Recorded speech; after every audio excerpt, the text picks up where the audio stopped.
If you're going to San Francisco, be sure to wear some flowers in your hair.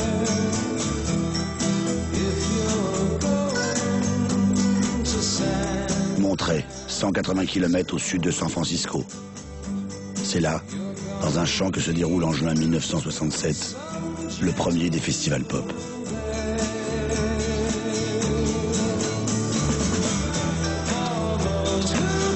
Les Who, Jimi Hendrix, Janis Joplin, Otis Redding, Simon & Garfunkel et bien d'autres artistes grimpent sur scène pour ces 3 jours de paix, de musique et d'amour.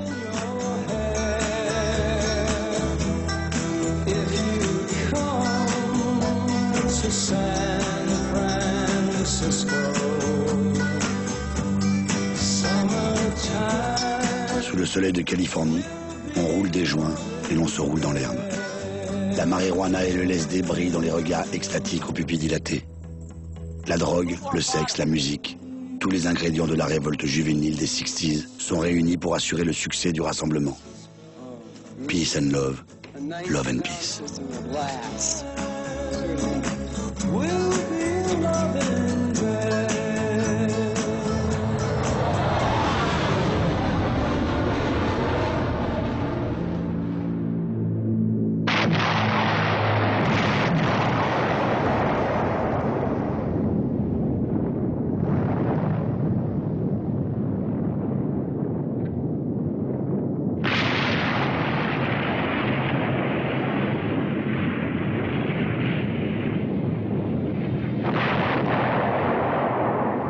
De l'autre côté du Pacifique, à 10 000 km de Monterey, l'histoire s'écrit au napalm.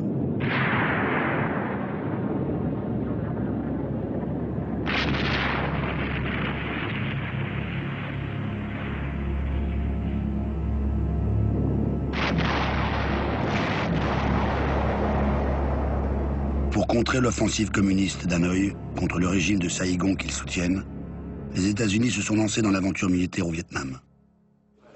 Le président Johnson et son ministre de la Défense, McNamara, ont élaboré une stratégie par étapes qu'ils ne maîtrisent pas.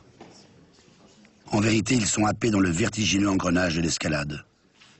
Je suis comme un autostoppeur sous la grêle. Je ne peux ni me mettre à l'abri, ni faire cesser l'averse, se plaint le président américain. Good morning, Vietnam!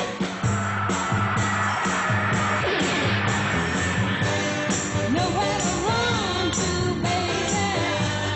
Nowhere to hide. 3500 Marines ont débarqué à Da Nang en mars 1965. Depuis, des milliers, des centaines de milliers de soldats les ont rejoints.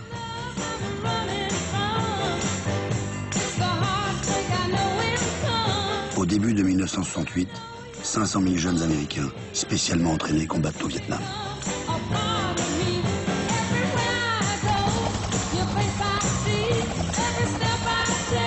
Installés sur de gigantesques bases, véritables mégapoles guerrières, ils reçoivent sans cesse davantage de moyens d'équipement, d'armement. Chaque mois, 1 million de tonnes de ravitaillement arrivent au Vietnam.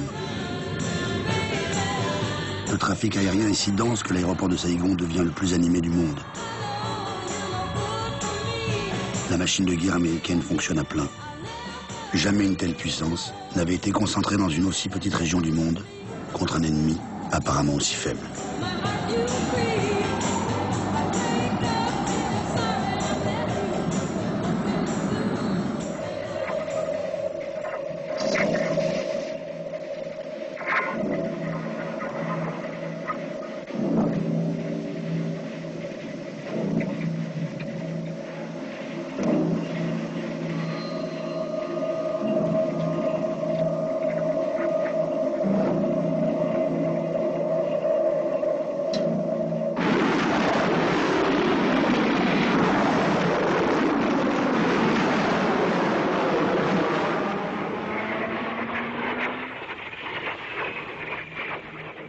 Les moyens des guérilleros Viet Cong le semblent dérisoires.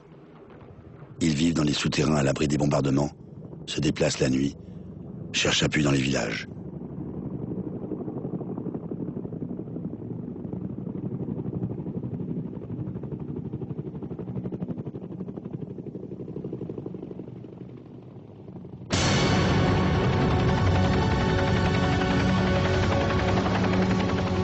Comme le Viet Cong est mobile, l'hélicoptère est le fer de lance de la guerre américaine.